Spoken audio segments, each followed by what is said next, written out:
Graça e paz, pessoal. Dando início não, continuando aí o assunto do vídeo anterior, ferro e barro não podem se misturar, né, no conceito de conhecimentos e concordância, né, em especial no que se refere à vida de culto, à vida de fé. Estou falando do império aí que é representado na estátua de Nabucodonosor, do sonho de Nabucodonosor. Essa estátua, ela representava impérios e reinos, e eu estou aqui explorando a respeito do ferro e do barro, dos pés. E é curioso que nos pés está a decisão.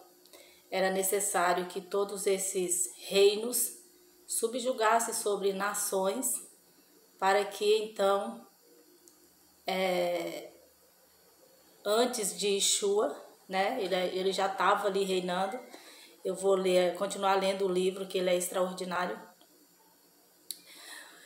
Aconselho, assista o primeiro, tá?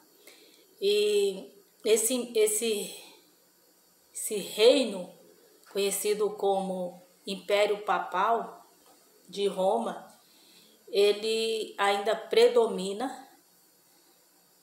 Hoje, as pessoas não são perseguidas como no tempo da Inquisição.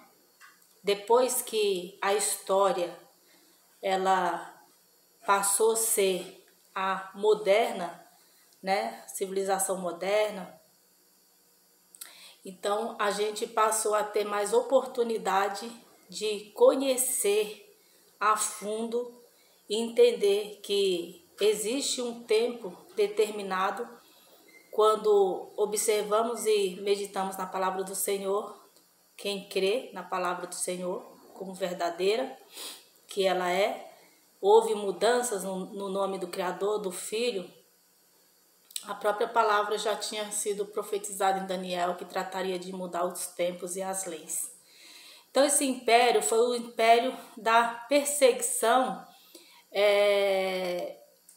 de várias maneiras, desde o modo radical, no início, no pensamento de que poderia radicalizar, ou melhor dizendo, radicar, né? Destruir qualquer possibilidade de propagação do Evangelho, levando as pessoas à consciência da responsabilidade pessoal, da obediência à palavra do Senhor e entenderem que através do Espírito Santo, que seria derramado por toda a carne, e foi derramado em toda a carne, possibilitaria a humanidade a andar em comum acordo com o que foi dado ao apóstolo Paulo como ministério da graça, para que a gente tivesse uma comunhão verdadeira, uma fraternidade, um segmento de fé, de fato, obediente ao Criador, observando os evangelhos. Então não era aceitável a ideia da liberdade. Cristo nos chamou para sermos livres. Então não era aceitável esse entendimento. Então, como que seria possível, ao decorrer, né, dos tempos, das gerações, dificultar esse acesso à libertação, à transformação de visão, de entendimento, de conceito de mundo e como viver no mundo? Foram criadas várias camadas como cebolas para dispersar, para enganar, para ludibriar e tirar o foco, que é o entendimento da palavra de modo espiritual. Amém? Por conta disso, a política e a religião andando alinhados, como foi lido aí, né, em Daniel. Vou ler só esse trechinho aqui no versos 43 de Daniel 2. E, como viste, o ferro estava misturado com o barro. Isso significa que se buscarão fazer alianças políticas por meio de casamentos, mas a união decorrente dessa aliança não se firmará, assim como o ferro não se mistura com o barro. O ferro não se mistura. Essa ideia do pé misturado com o barro, não propriamente, interligados, nos traz o entendimento historicamente e biblicamente dessa coisa do ferro ser forte e subjugar sobre o barro, que basicamente se refere a pessoas, Todos são seres humanos. Porém, o conceito de vida,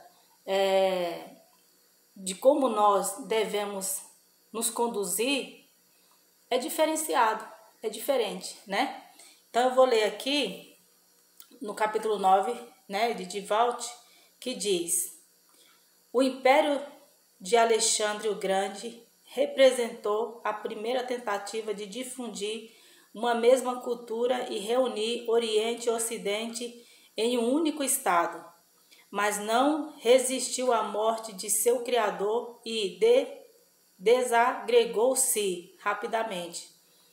Destino diferente coube aos romanos, organizada inicialmente como cidade-estado. A expansão de Roma pela Península Itálica levou 230 anos para se consolidar. Após tê-lo feito, porém, seu domínio se alastrou desde a Península Ibérica até a Mesopotâmia. Nos dois primeiros períodos de sua história, Roma conheceu a monarquia e a república. Por essa época, constituiu-se em seu território um Estado forte e unificado.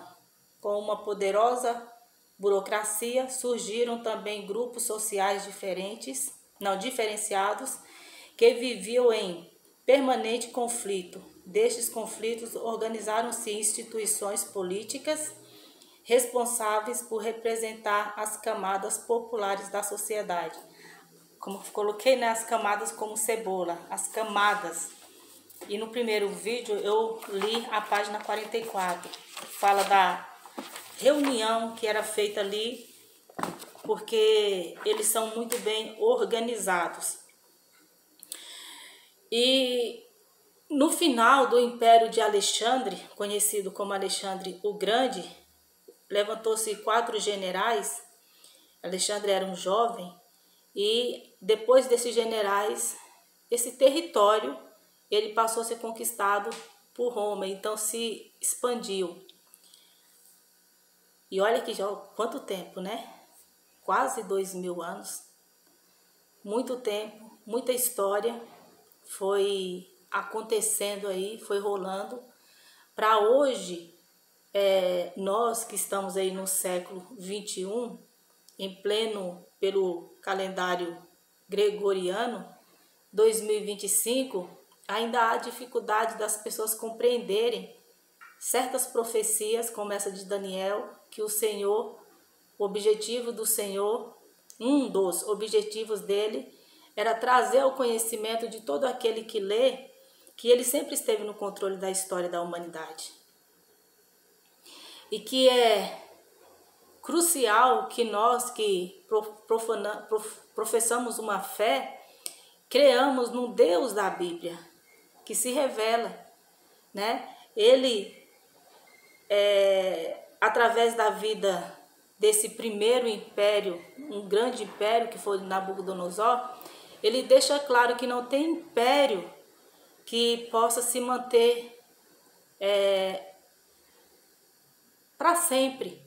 O único que, o reino, o reino eterno, que é o de Yeshua, por isso essa pedra vem e tudo vira pó, essa estátua inteira, vamos colocar como todos os impérios, os requisitos que ficou disso daí, porque a história ela vai passando de geração a geração, esclarecida ou não, ela vai sendo divulgada e toda a sociedade em especial os alfabetizados, os letrados, eles tinham que glorificar o Senhor, porque de alguma maneira todos os conhecimentos vai levar para as profecias, para a palavra do Senhor, né? Então é interessante que aqui o objetivo desse reino do ferro era apagar, como foi dito aí, né? Apagar, deixa eu dar uma lida aqui de novo. A propagação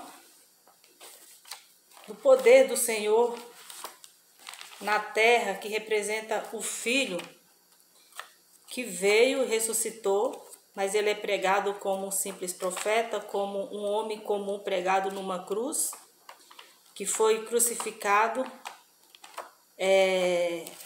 dizendo ser o Filho de Deus. E aí, por que você não vê dentro das catedrais, no que diz respeito ao catolicismo, tem as ferramentas deles lá, que é dar o catecismo, isso e aquilo. Porém, gente, a nossa mente, ela é condicionada a sempre estar meditando naquilo que nos é diário, naquilo que a gente nos dedica. Eu vou achar, peraí. Naquilo que a gente se dedica no nosso dia a dia.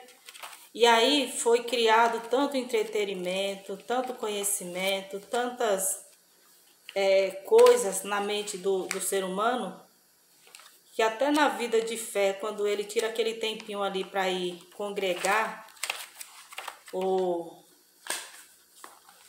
se reunir com os irmãos, meu Deus, onde que eu fui? Se reunir com os irmãos, até nesse momento ele é enganado. Aqui, achei. Que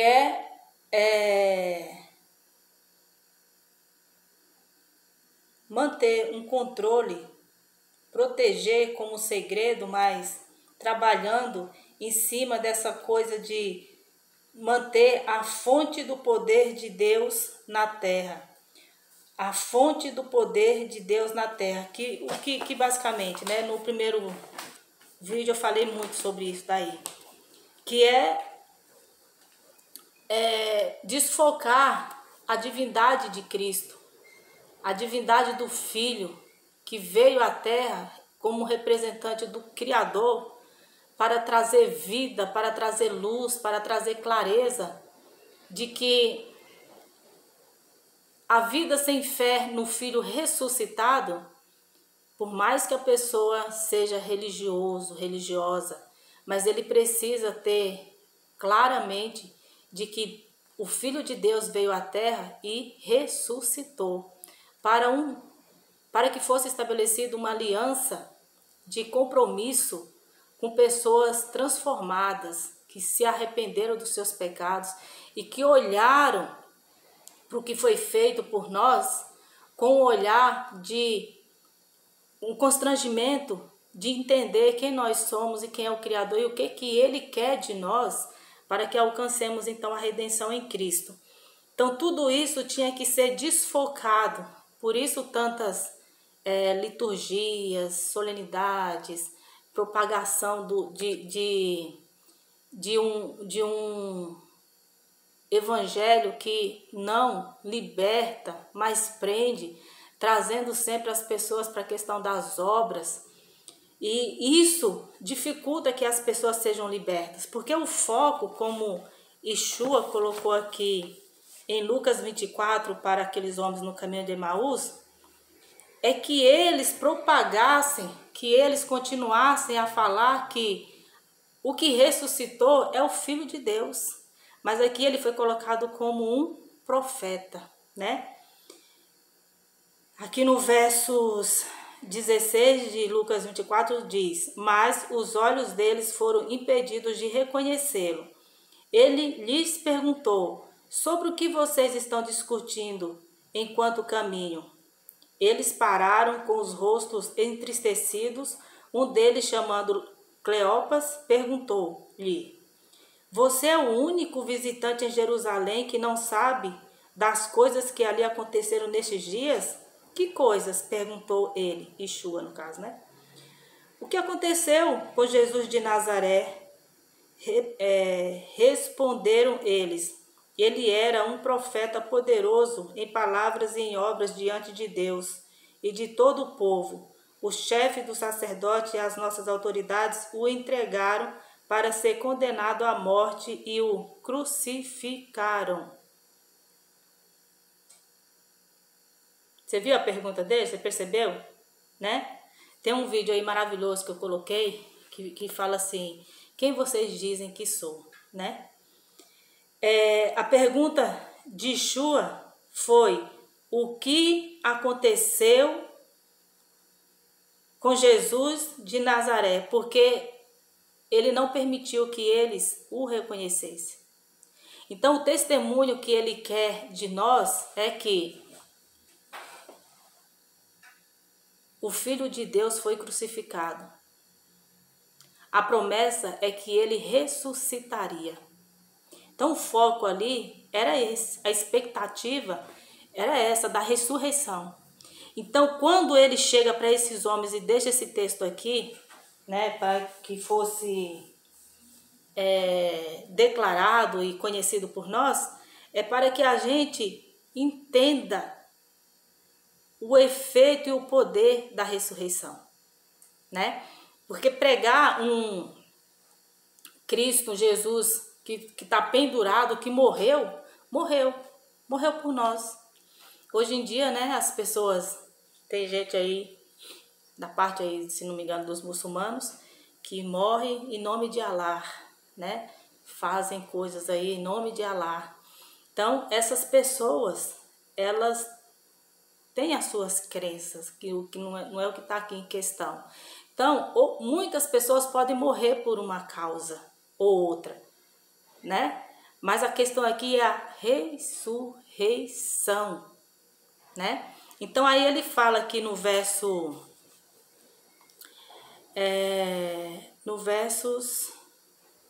25, ele lhes disse: como vocês custam a entender e como demoram a crer em tudo o que os profetas falaram.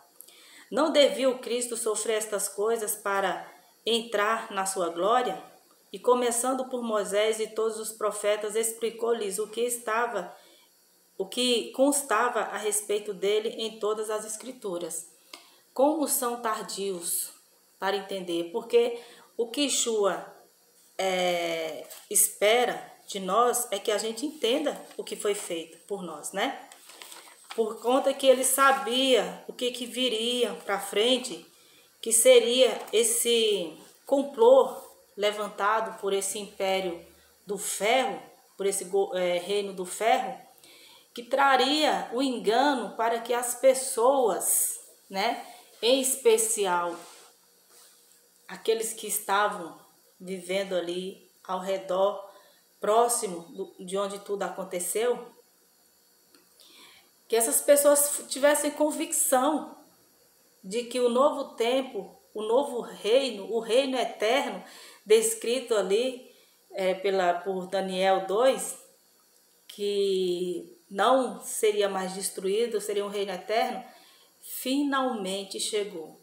Então, lá atrás, o Senhor já tinha deixado tudo escrito, né? Para não haver dúvida. E aí houve a comprovação. Só que se levantou esse império das trevas para descredibilizar os feitos do Senhor. Veja que isso foi um complô ou um agir contra Deus, não é contra cristãos, embora muitos foram mortos, se tornaram mártires e esperam ansiosamente pelo julgamento, né? Pela justiça eterna do Pai. Hoje nós estamos aí, imagina, gente, da cabeça para os pés. Imagina a história. Como é que as pessoas podem não crer ou visualizar que nós já estamos chegando no fim para um reinício, para a transformação de tudo? Eu creio que quem mais está cansado de ver as coisas terríveis que acontecem debaixo do sol é o Criador. no livro do profeta Isaías vai descrever isso. Coisas terríveis acontecem aqui. E tem coisas que acontecem para trazer um dano geral. Um dano no sentido de tudo que vai levar à redenção, que vai levar a pessoa à percepção de que nada nesse mundo é mais importante do que a convicção da ressurreição de Yeshua, desse reino que ele ainda não visto, mas já é para ser vivido, por ser compreendido, do reino que faz com que pessoas nascidas do Espírito e que se arrependeram dos seus pecados vivam uma vida nova, sendo luz na terra e compreendendo o sentido da fé, né? Aqui em Tiago 5, a partir do versos 13, vai dizer: entre vocês há alguém que está sofrendo, que ele ore. Alguém que se sente feliz, que ele cante louvores. Entre vocês há alguém que está doente, que ele mande chamar os presbíteros da igreja, para que estes orem sobre ele e os unja com óleo em nome do Senhor. A oração feita com fé curará o doente, o Senhor levantará, e se houver cometido pecado, ele será perdoado. Portanto, confesse os seus pecados uns aos outros e ore uns pelos outros para serem curados. A oração de um justo é poderosa e eficaz. Viu o processo? Há alguém que está sofrendo. Veja que aqui é profundo, viu, gente? Que ele ore. Entre vocês há alguém que está sofrendo, que ele ore. Há alguém que se sente feliz, que ele cante louvores. Porque o Senhor está trazendo aqui a compreensão da congregação. Do que é congregar. Do que é fazer parte do corpo de Yeshua. É uma comunhão de entendimento, de aprendizado, de atitudes, né? De testemunhos, de fortalecer, né? Um braço fortalecendo o outro. Essa é a ideia de comunidade cristã, de congregação cristã. Então, se hoje a congregação, segundo a Tiago, segundo o que diz Tiago, essa ideia da caridade, essa ideia do comprometimento em levantar o irmão, essa comunhão e interação de caso, aconteceu alguma coisa, ter uma liberdade e confiança em todo o corpo de que você vai poder contar, né, com esses para um conselho ou coisa do tipo. Mas o que se tornou as congregações hoje? Ela não é uma congregação individualista? E que ela é movimentada sobre conceitos e dogmas religiosos? Sobre etapas de como fazer a ministração ali? Não é isso? Ou ela está mais focada nas pessoas? O que está acontecendo na vida das pessoas? Porque na questão dos muçulmanos, eles vão ali nas sinagogas deles, eles ajoelham 3 vezes ao dia, independente de onde quer que eles estejam, se não estiver perto de uma como é que chama? Uma sinagoga, né? Eles ajoelham e oram porque eles têm esse compromisso com o Senhor. Entende? Então, tudo é uma questão de visão e de compreensão do que a palavra do Senhor nos pede. E a nossa vida de fé, de culto, de oração, de louvor, que foi colocado nos últimos 3 vídeos aí, está alinhado. Então, é isso que nós devemos nos preocupar, porque os pés, ele não pode fazer parte do ferro ou ter alguma pigmentação do ferro ou vice-versa. Não tem como, é como água e azeite. É como a carne e o espírito. entende? Só que está no mundo, é o joio e o trigo, está no mundo. E essa questão da liderança da igreja de Roma, ela é forte. Por quê? Porque as pessoas não se despertaram. As pessoas não é todo católico que está ali, né? Não é 100%. Muitos já se tornaram cristãos há muito tempo, totalmente desligados dos conceitos papais, né? Da igreja de Roma. Tudo é uma questão de libertação, por isso a responsabilidade era individual. E Daniel 2 é uma palavra extraordinária, descrita há tanto tempo antes de Yeshua. Nós estamos há 2000 anos depois, então não podemos dormir. A gente tem que enxergar a verdade. A gente tem que fazer parte dessa verdade, levando, né, como os cristãos lá de trás, o conhecimento, para que mais pessoas se unam no pensamento aí, porque a cabeça de todos é Yeshua.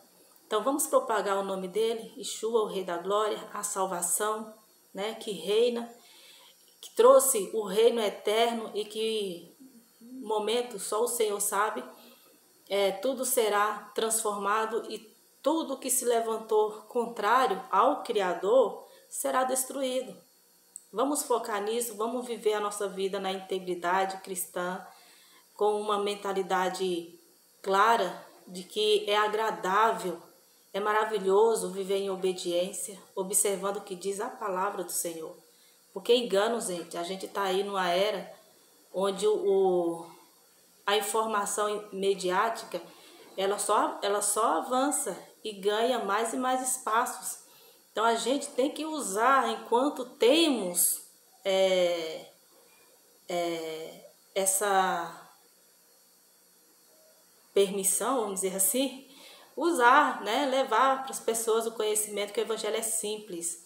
A gente só precisa dedicar tempo e temer ao Criador, confiar no que o nosso Redentor vive eternamente, que Ele ressuscitou e tudo foi colocado debaixo dos pés dele, mas será literalmente, mas o reino já foi instituído, a nova aliança já foi instituída. Esse tempo, ele é uma verdade que tem que ser manifesta na vida de todo aquele que é liberto, amém?